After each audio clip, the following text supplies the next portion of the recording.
Hello, reporting to you from the easternmost stretches of the Mediterranean Sea here to let you know about my little adventure and to let you know, or ask you, did you know that police supervisors in the Pasadena City Police Department make $350,000 a year and have seen raises of about 100% over the last 4 years? I learned this even though I did not want to leave the house because I feel like crap today.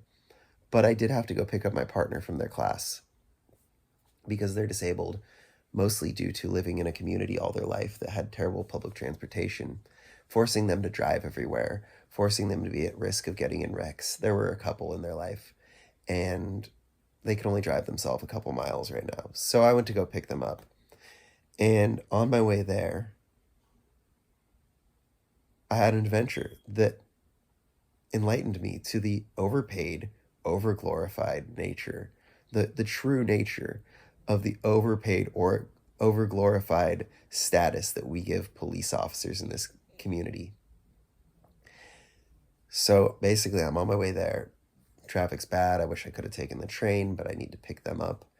And there's this traffic, this phantom traffic, after I finally got through all the bad stuff. It turns out this police officer was giving a ticket to someone and just parked in the middle of one of the two lanes. He could have pulled over. They could have still been visible. He would have been visible if he was afraid, and the community would have been able to see what was going on. He could have pulled over. There were tons of parking lots there. But no, he power tripped and decided to pull over right in the lane. So I said, "Get out of the road, bitch." I would have said this to anyone in that circumstance, but it did feel good to have a reason to say it to a cop. However, he, I think, let that person go because he was so quickly on his bike with red and blue lights going, breaking laws all over the place, trying to catch up with me, driving next to me, driving behind me, tailgating very dangerously, cutting people off when I changed lanes, literally just to go where I was going. Then after me driving like a perfect angel for about 4 blocks, he pulls me over. Now, when he pulls me over, I roll down my window. He says, "Do you know why I pulled you over?" And I'm like, "I think so, but why?" He goes, "Well, you have a cracked windshield." And I'm like, "Yeah, I guess. Sure. You gonna give me a fix-it ticket?" He goes, "Yeah." I'm like, "Cool. My sister will be happy with that." She was worried about it. But myself, I drive more than I'd like to. And if I can do one thing in the world in that instance, when I have to drive a lot of the time, to at least create one less piece of trash in the world, I was like, I'm going to live with this slightly cracked windshield for a little longer. Anyways, he goes to write me that. He pulls my license and registration out of my hand so hard that I think he was hoping I would flinch, make it look like I was being aggressive, or be so raged out or mentally whatever to do something that would warrant him taking further action. I didn't. So he goes and he takes forever to write me this ticket. I think he was looking up how to spell his own name or something.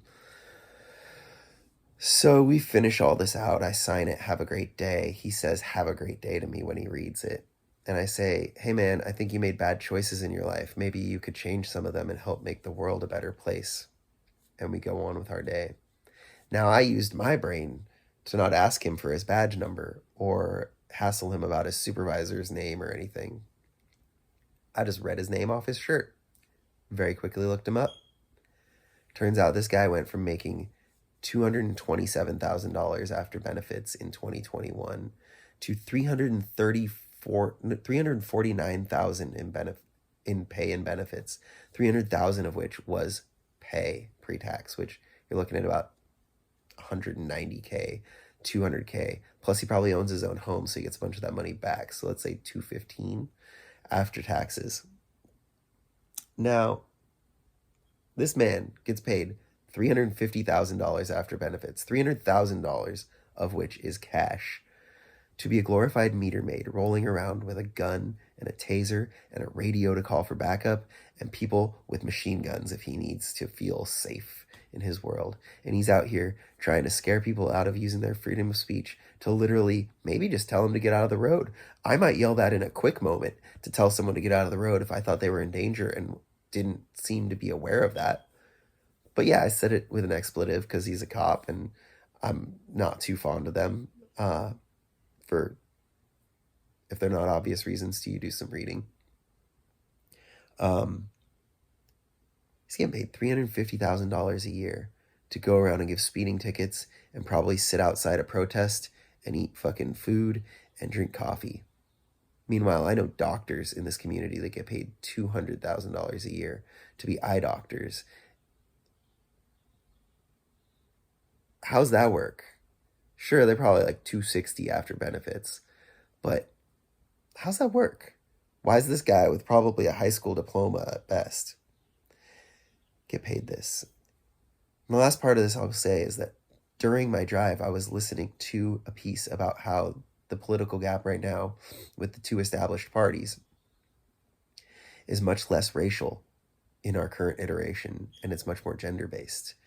And Hassan Piker talking about how people need to figure out how to entice men to vote for them on the Democratic side if they want to have any chance. And then I go and get pulled over by a fascist Latino cop who's very, very sensitive and dug deep into his soul to figure out a way to pull me over and give me a ticket. My insurance is going to pay for it. My sister's going to be happy. So thanks, man. But you're overpaid, you're overglorified, and people should tell you whether they think that you're worth $1,500 a day. Pedro Covarrubias. Have a great day, bro.